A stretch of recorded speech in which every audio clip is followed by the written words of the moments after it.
वित्त मंत्री निर्मला सीतारमण के बजट पेश करने के बाद आपको कुछ ऐसे काम तुरंत करने होंगे जिसका सीधा असर आपकी जेब पर पड़ेगा। बजट का दिन आता है तो लोगों की उम्मीदें सबसे ज्यादा सरकार से बढ़ जाती हैं। ऐसे में उनकी नजरें टीवी स्क्रीन पर टिकी रहती हैं। वो जानना चाहते हैं कि बजट में इस बार क्या क्या मिडिल क्लास के लिए मिला है। लेकिन आपको ये भी जान लेना चाहिए कि जैसे ही बजट पेश हो जाता है उसके बाद आपको कुछ जरूरी कदम उठा लेने चाहिए, वो भी वक्त पर, नहीं तो अगली बार आप पछता रहे होंगे और सोचेंगे कि गलती कहाँ हो गई है। अगर आप चाहते हैं बजट 2026 का फायदा आपको हो तो बजट पेश होने के तुरंत बाद कुछ काम आपको कर लेने चाहिए।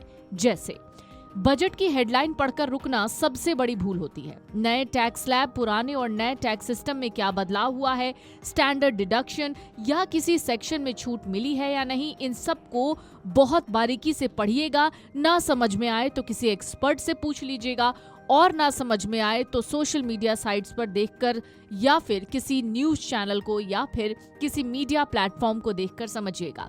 यही फैसला पूरे साल की टैक्स प्लानिंग की नींव तय करता है। बजट के बाद एचआर से बात करना फायदे का सौदा हो सकता है। कई बार सैलरी ब्रेकअप में छोटे बदलाव करके टैक्स में बड़ी बचत की जा सकती है बिना सीटीसी बदले। अगर बजट में ऐसी कोई सुविधा आई है तो उसे तुरंत लागू करने की कोशिश कीजिएगा।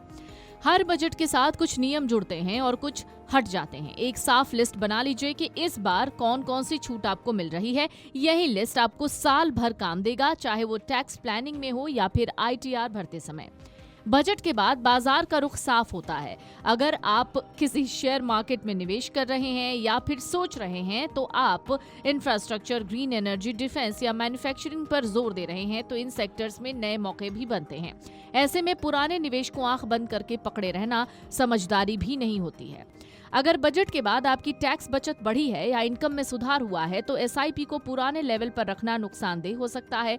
हर बजट के बाद एसआईपी को रिवाइज करना लंबी अवधि में बड़ा फर्क ला सकता है।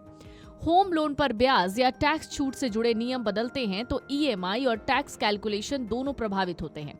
वहीं एचआरए क्लेम करने वालों को रेंट एग्रीमेंट और पेमेंट मोड की प्लानिंग पहले से करनी चाहिए।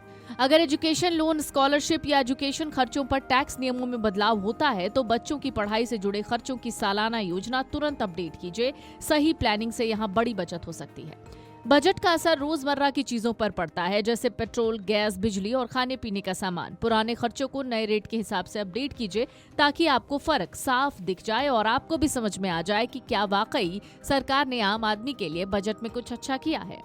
बजट चाहे कितना भी अच्छा क्यों ना हो, अचानक खर्च नहीं रुकते। कम से कम 6 महीने के खर्च के बराबर इमरजेंसी फंड रखना भी जरूरी होता है।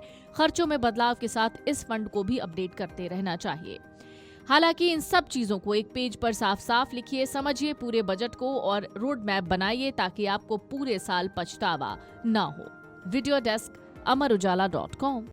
अगर आप ये वीडियो YouTube पर देख रहे हैं तो हमारे चैनल को सब्सक्राइब कर बेल आइकन दबाएं और Facebook पर देख रहे हैं तो हमारे पेज को लाइक करें।